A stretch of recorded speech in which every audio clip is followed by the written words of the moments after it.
Last episode, we said the model's most famous failure is hallucination, and one of the reasons is that its weights are frozen.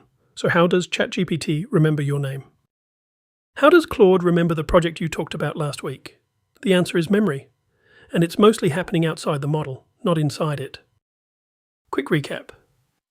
The context window is the model's working memory for a single conversation. Once that conversation ends, the model itself doesn't remember any of it. The weights don't change.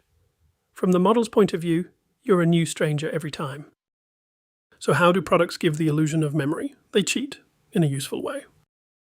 Here's the trick. Some products run a memory system that lives outside the model.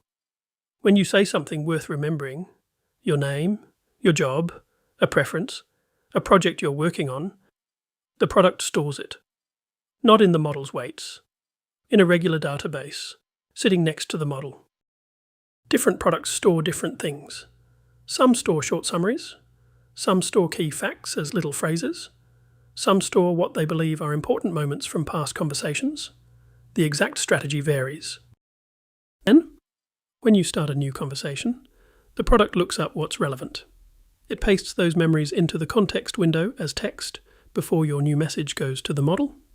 By the time the model reads your message, it's already reading something like, "The user's name is Alex. The user's project is a research tool," in the prompt. The model isn't remembering. The product is reminding. This is why memory feels different from how human memory works. You can usually see it. You can usually edit it. Some products show you a list of stored facts and let you delete them. That's because the memory is just data, not part of the model's weights. A few practical consequences. First, memory can fail two ways. The product might not store something you wanted it to, or it might store it, but fail to retrieve it at the right moment. If you said, "Remember I prefer Python 3 weeks ago," and today you ask a question about JavaScript, the product has to decide whether your Python preference is relevant. It might not. Second, memory eats your context budget. Every memory pasted in is using tokens that could have been used for your actual conversation. Products try to be selective. Third, privacy. Whatever the product stores, the product owns. Memory features make AI more useful, but they also mean a system somewhere is keeping notes on you. Some products let you turn it off entirely. One more thing. Memory is not learning. The model is not getting smarter from your conversations. The product is just maintaining a side file. The model's weights, the trillions of internal numbers that decide how it predicts text, are still frozen. Same as the moment it's shipped. So here's the picture. The model is timeless and stateless. The product wraps it in machinery that fakes memory by storing facts and pasting them back in when relevant. From your seat, it feels like the AI knows you.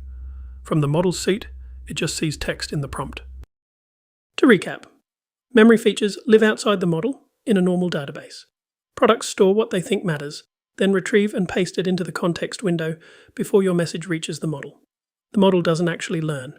Memory can fail to store, fail to retrieve, or eat your context budget, and whatever's in memory the product owns. Next episode, memory is one specific case of giving the model information it doesn't have. There's a more general technique for this.